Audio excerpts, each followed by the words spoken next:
एबे ये गोटे श्रेणी जिते जोग होची शिशु बाटिका खोल जाऊँगी तेणु अधिक शिक्षक नियुक्तिर आवश्यकता अच्छी। सरकार कहते आम शिक्षक नियुक्ति करूँ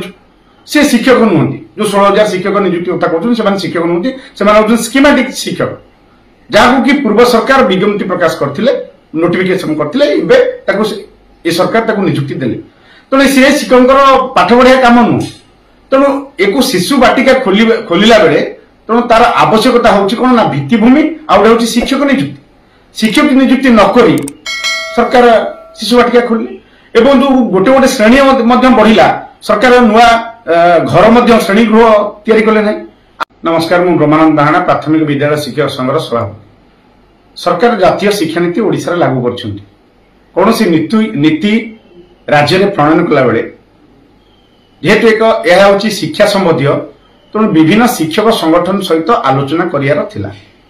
सरकार शिक्षक संगठन छात्र संगठन सहित आलोचना नकरी ताकू कार्यकारी करछन्ति एवं जेते कार्यकारी करछन्ति तार आवश्यकता कौन अच्छी सरकार ताकू पूरण कले नहीं। आवश्यकता कहले कौन होची ना वर्तमान प्राथमिक विद्यालय रे शिशु बाटिका एवं उच्च प्राथमिक विद्यालय रे शिशु बाटिका खुलिवा द्वारा अष्टम श्रेणी जो थिला सेठी गोटे श्रेणी बढ़िला 9टा श्रेणी हैला जोटी 5टा श्रेणी थिला सेठी हैला 6टा श्रेणी। आगुरु शिक्षक पदवी बहुत गुड़िए खाली अच्छी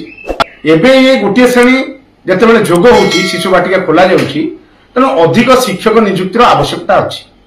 सरकार कहते आम शिक्षक नियुक्ति करूँ सी शिक्षक नुहति जो 16,000 शिक्षक नियुक्ति कथा कहते शिक्षक नुहति से स्कीमेटिक शिक्षक जहाँ कि पूर्व सरकार विज्ञप्ति प्रकाश करते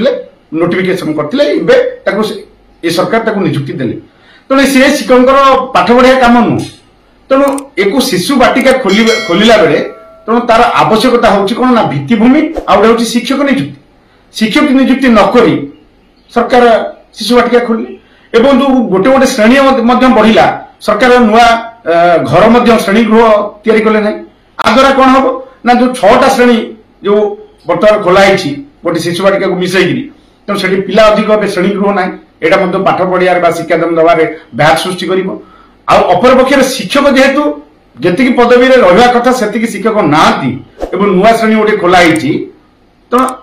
जी शिक्षक अच्छा से अधिक चापग्रस्त हे तेणु शिशु बाटिका जी जो श्रेणी खोलाई जत्न किए नब शारीरिक जत्न किए नब शिक्षादान कर किए यही शिक्षक करेंगे अधिक चापग्रस्त हे तेणु आम दाबी करूँ संगठन तरफ अधिक संख्यक शिक्षक नियुक्त करने एवं शिक्षक पदवी जो 1,00,000 रु अधिक शिक्षक पदवी खाली अच्छी से शिक्षक पदवी तुरंत पूरण करेंगे एवं नुआ पदवी सृष्टि करेंगे भित्तिभूमि विकास करेंगे ताहले जाई कौन हम ना ये जो शिशु बाटिका कर निश्चित भाव कार्यकारी सफल हो पाए।